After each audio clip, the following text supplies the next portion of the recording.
Hi everyone, my name is Dana Bakich and I am the CEO and founder of Positive Equation. I am super excited that you guys have joined the webinar today. If you notice over to the right hand side, there is a live chat. So if you guys have any questions or comments or statements or comments you want to make, just please enter those into the live chat and I'll make sure to jump in there and respond to you. I also want to note if I'm talking through something and I skip over your question, please know that I will go back to it and I will respond to you, whether it's live talking or within the comment section itself. So I want to make sure to maximize your time. Thank you so much for letting me share the next 30 to 40 minutes with you. Today's webinar is all about how to utilize social media to increase fundraising at your next event. So we want to increase that dollar amount by utilizing some new digital and social tactics. So next, let's run down exactly what we're going to be talking about.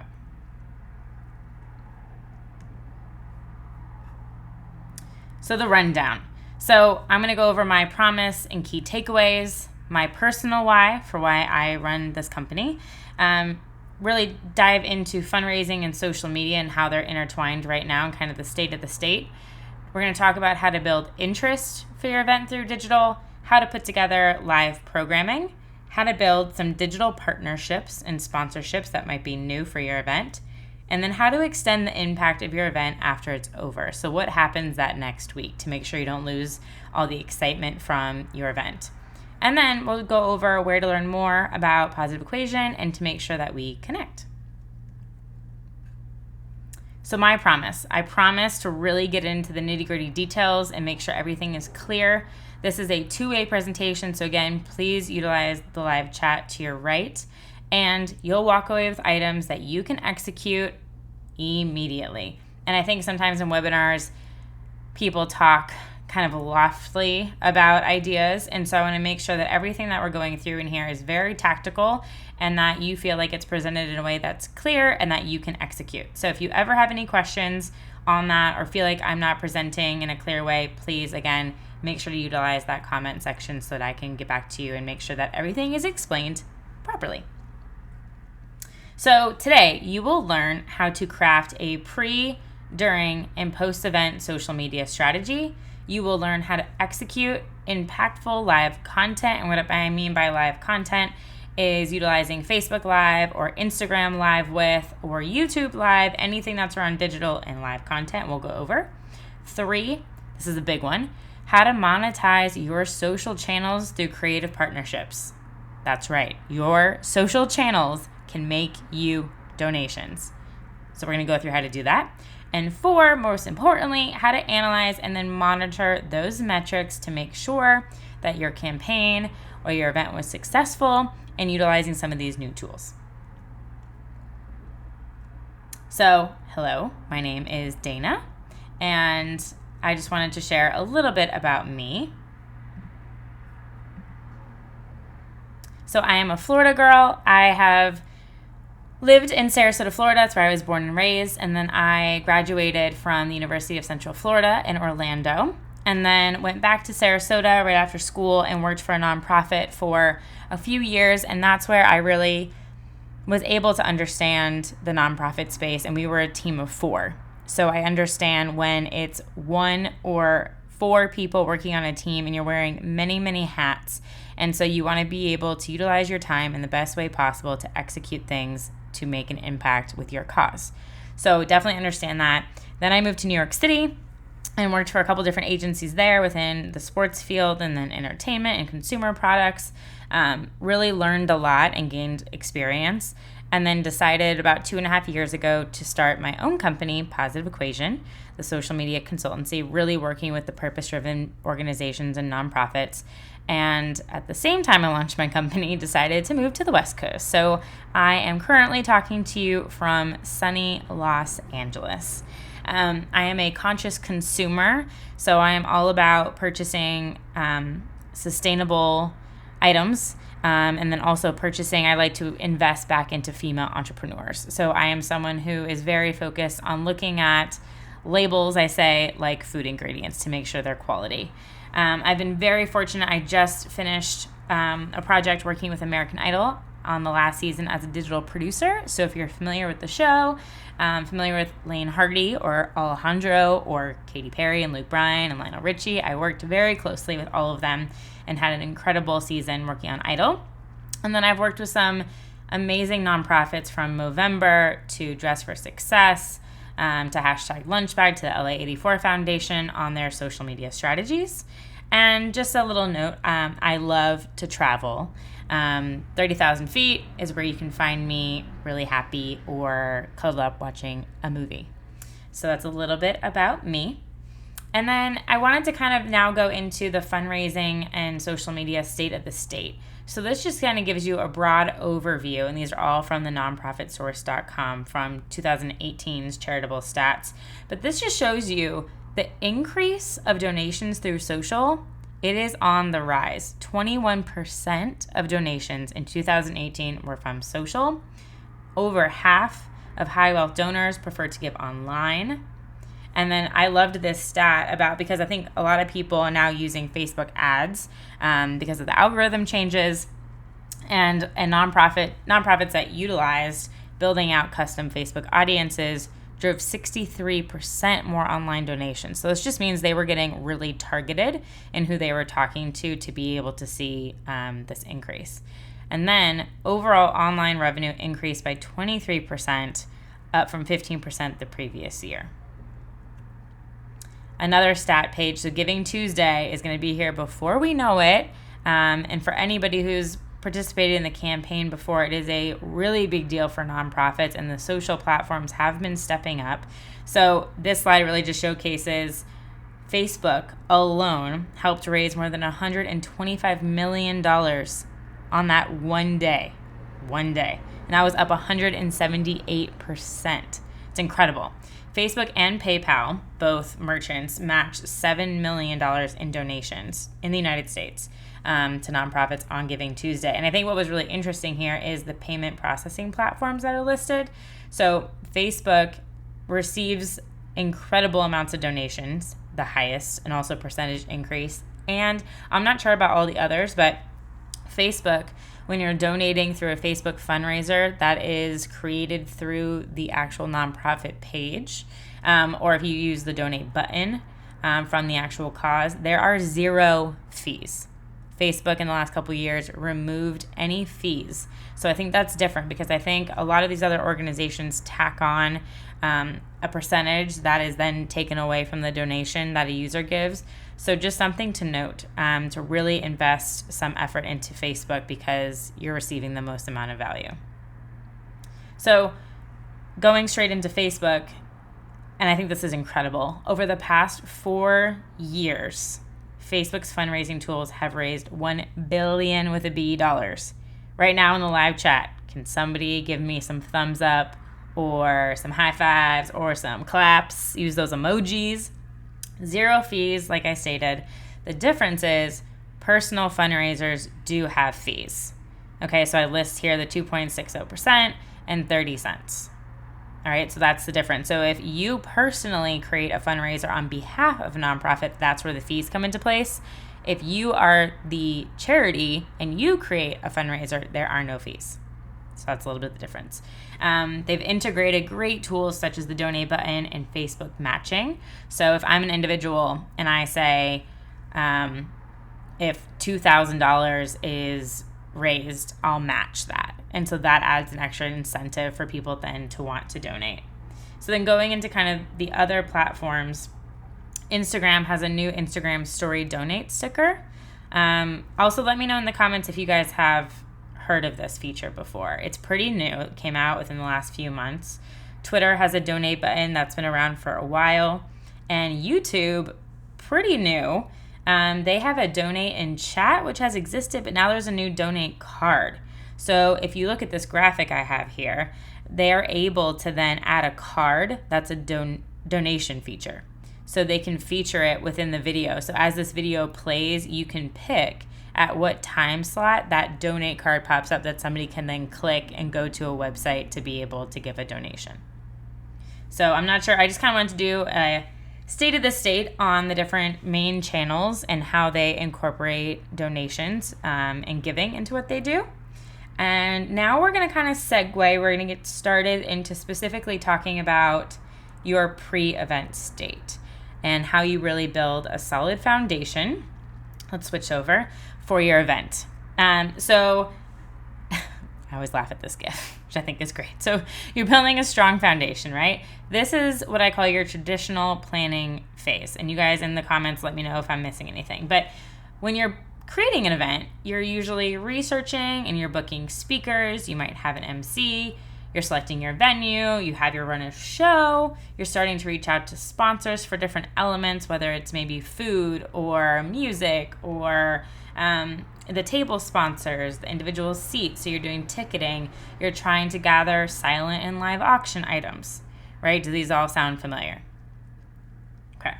So then these are the traditional ways, but then how can we really integrate digital into that? So what I like to try and outline is outline and design a theme and purpose for your event content. So what I mean by this is there a certain, when you're putting out all your content, when you're posting things to your social platforms, when you're talking about your event, is there a certain color scheme or fonts or language that you're always utilizing so that when that pops up, there's familiarity going on with that graphic, that image, that font, that color, so that people know, oh, they can understand there's a cohesiveness to that, oh, they're bringing up the event again. And so it's all together. And then purpose. So I always like to think through the purpose of my content, whether it's to excite someone, educate someone, inform them, ask them for something.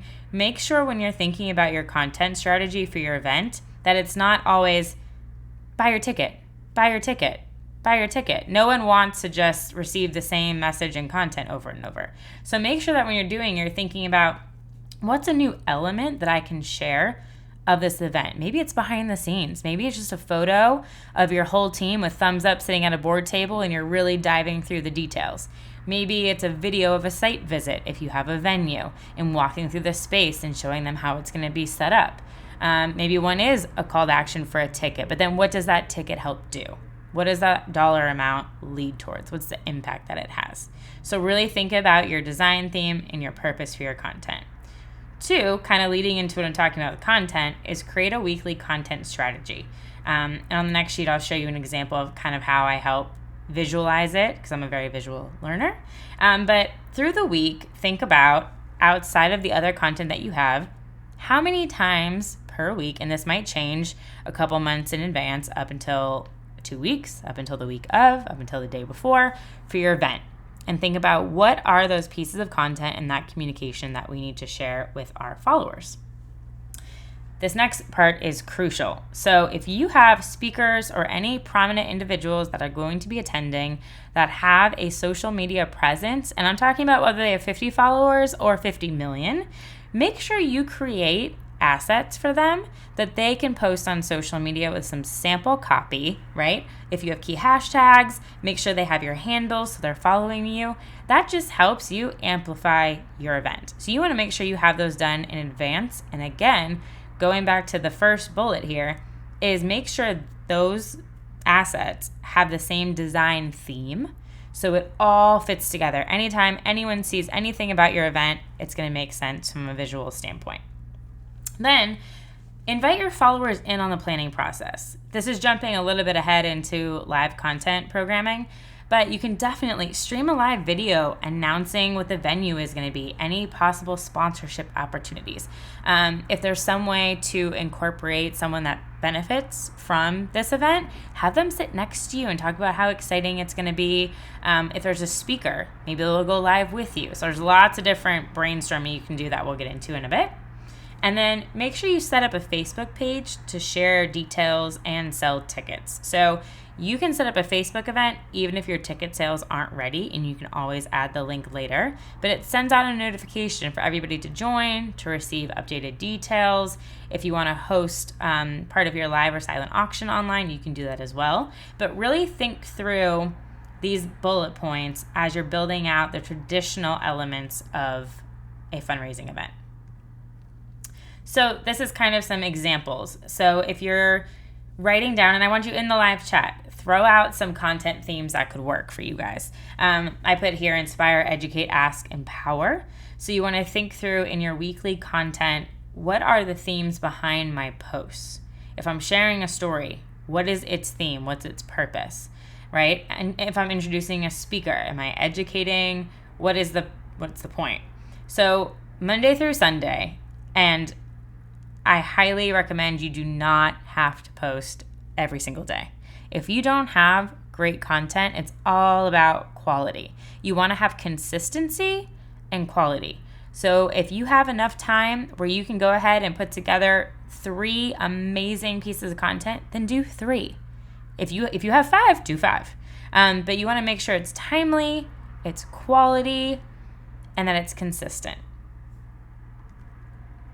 Okay, this is one of my favorite things to talk about for pre-event is digital partnerships. And I think why I love talking about this so much is because it's something new that a lot of people haven't thought about. So you want to think about digital sponsorships as a way to allow your social channels to make you donations. So we're going to talk through a couple examples. So this right here, I brought up Lane Hardy from American Idol. So this right here is a great example of Lipton was a sponsor and we did a digital video series with them. So in this case, we obviously did lots of branding and colors, but you can do something a little less branded than this. But basically produce a video of your organization's story, integrate the sponsor in a way. And my biggest note here is there is an option on Facebook called cross-posting. And what cross-posting does, it allows you to give access to any other page on Facebook to share that video, that same video, so that the stats, the total number of views from both pages come onto one video. And that's great because it increases your engagement, viewership on the page, video views on the piece of content. So instead of having 2 different posts and it's really hard to track, all of your metrics are on one piece of content, all of the comments, okay? Let me know if you have any questions on that one. Second option, and then again, so you create a pricing for this, right? So you create a price for, okay, what's the cost going to be for me to create this video? How many followers do I have? What's my typical engagement? And then you think about if you're going to add any ad spend to this, incorporate the ad spend and create a sponsorship amount. You can also host a live with video. So my example here is I do a bi-weekly The Female Equation series where I highlight other female entrepreneurs.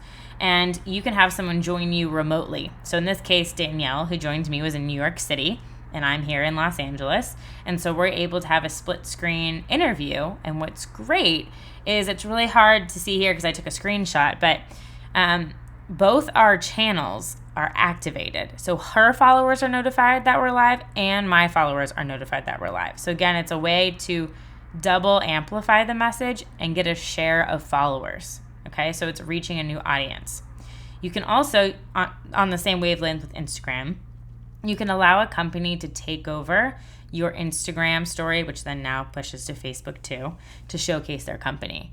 So you can do this in a couple ways. It might be live, where they have your login and you guys agree that it is going to be 5 stories.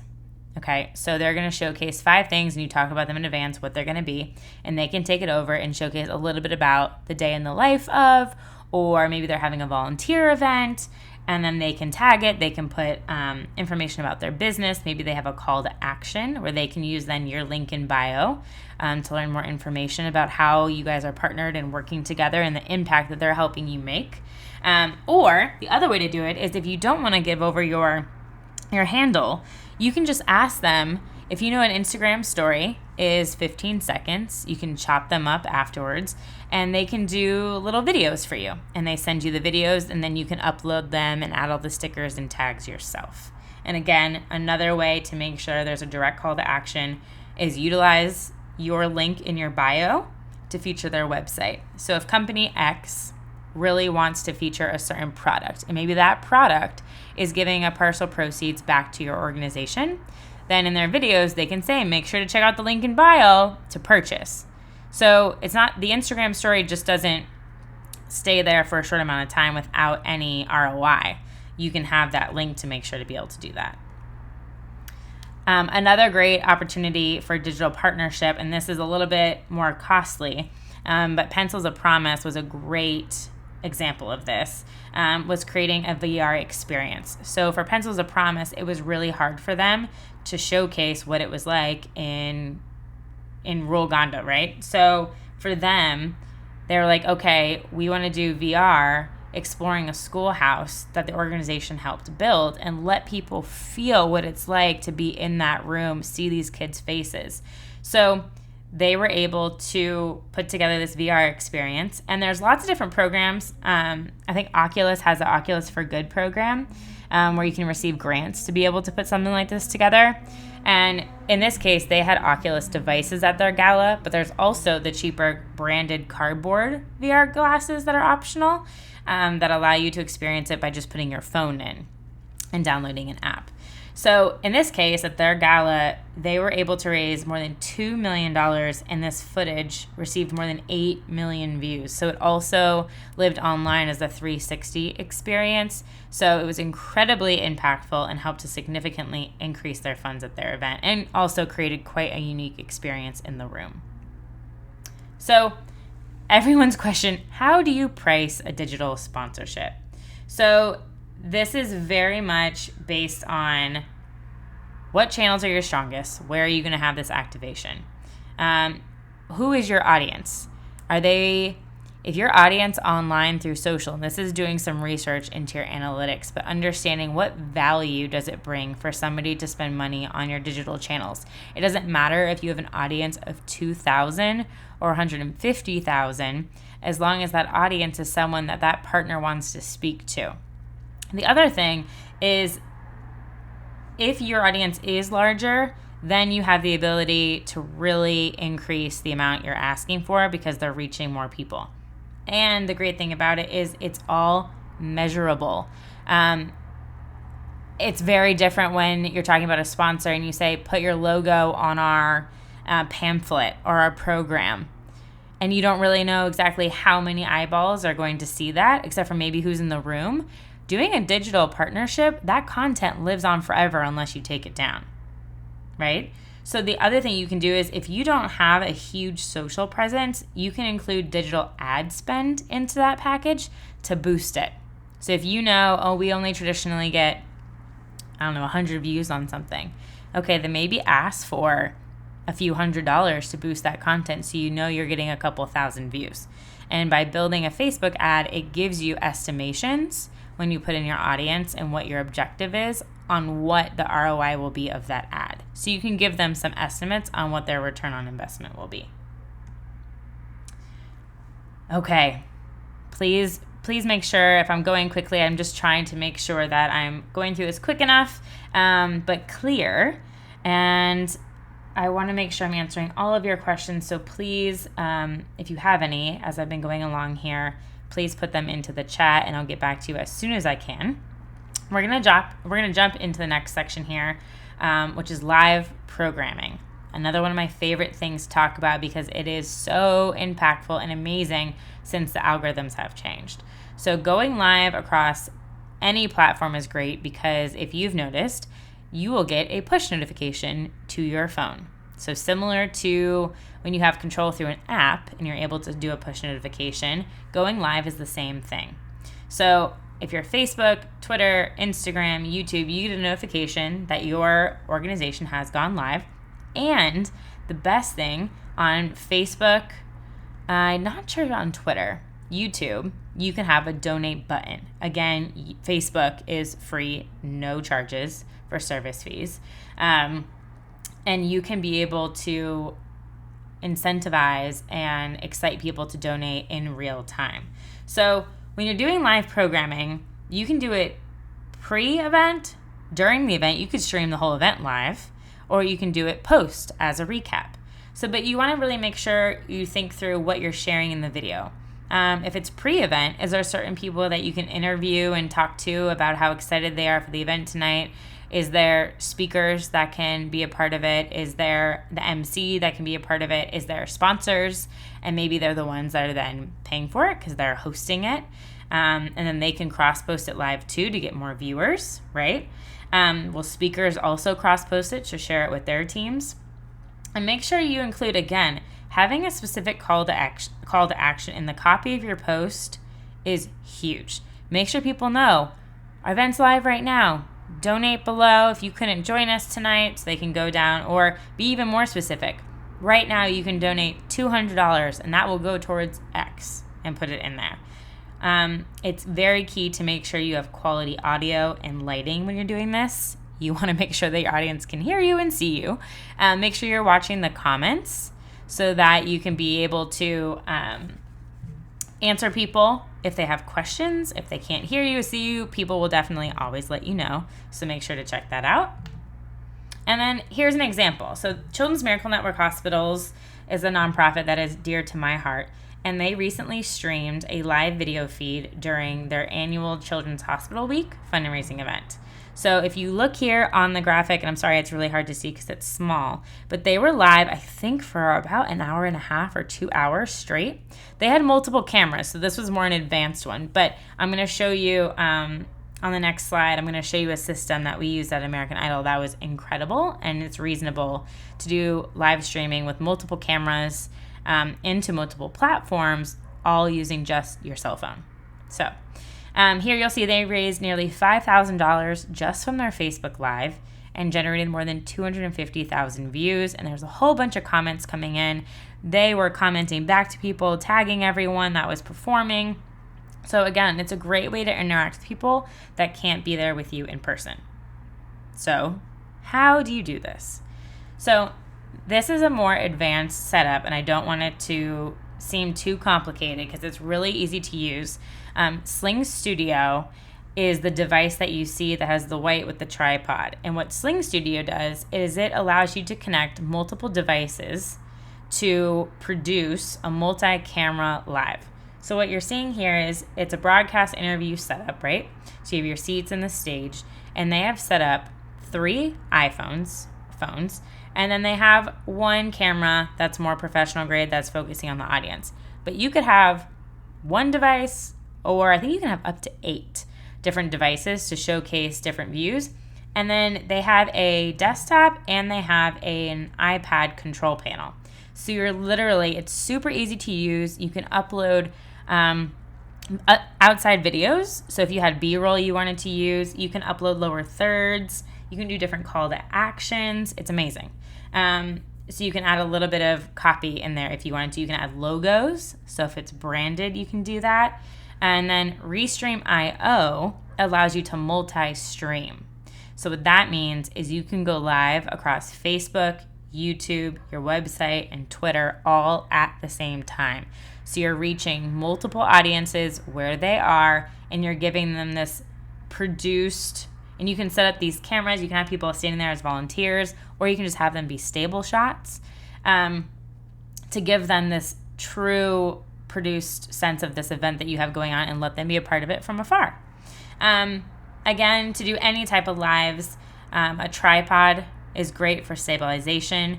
Make sure you're using microphones. You can get lav mics for really cheap off Amazon.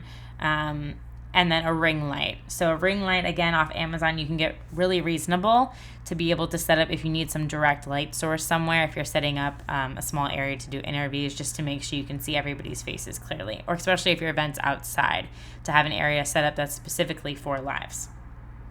Any questions on lives? Again, please utilize the live chat to drop them in there. Another example for things to do during your event is this is the donate sticker I was talking about with Instagram. So it was just released. And what this does is, so if I'm a user and I scroll up on my stories and you're in your stickers, you're able to see the donation button there on the left-hand side right here. And then you're able to search for nonprofits. So you search for your nonprofit to come up, and then it gives you the sticker that you can put in a title for, which this one was Help Girls Learn to Code. It shows where it's donating to. You click on it to donate, and then if somebody does, after it says donated, and it gives you a little excited confetti because you just donated. So that's a great way during the event, if you're doing Instagram stories, to incorporate donations through the channel as well. So you have just done so much for your event. Lots of new things that I just rattled off. And I know you just want to climb underneath your desk because the event is over and now you just want to take a nap, right? But no, you want to make sure that you are making an impact with your recap, okay? So instead of crawling under your desk, you're going to need some coffee, okay? So you want to make sure that next day that you are awake, you're excited, so much just happened, and you want to make sure that people know about it and remember, they're nostalgic about that night. If they weren't there, you want to give them FOMO, okay? So a couple different things you can do. One, you can do a Twitter moment. If you happen to have a lot of Twitter attention during your event, a Twitter moment basically allows you to pull and curate the best tweets from the night, okay? So you can pull them together into a moment through Twitter, and then you post it in a tweet, and then you can then people swipe through and they can see all the conversation that you've highlighted and photos and retweets. And when you're tweeting that, make sure to tag nonprofits and tag the Moments handle, because they're looking for you to utilize their platform. They're both Twitter owned. So then you have the chance to be retweeted and again, amplify your event. On Instagram, you want to make sure to create an Instagram highlight. Instagram stories only last 24 hours, so you want to make sure that you're not losing all the content you just created. So save them all by creating an Instagram highlight so they'll live on until you decide to delete them. Instagram TV. Instagram is really pushing for video. That's why they created IGTV. They really want longer form video. So utilizing IGTV, make sure to post a recap video there. So if you have a video production team, or even if you're doing stuff handheld on a phone, make sure to shoot some content. Vertical is best just because of how IGTV is set up, but now you can also shoot horizontal and it's okay. So you can do a recap that's over a minute long now on Instagram. So please post to IGTV and you can do a little description as a recap. Facebook albums are great for photos. Let people relive the night. They can go in, they can like the photo.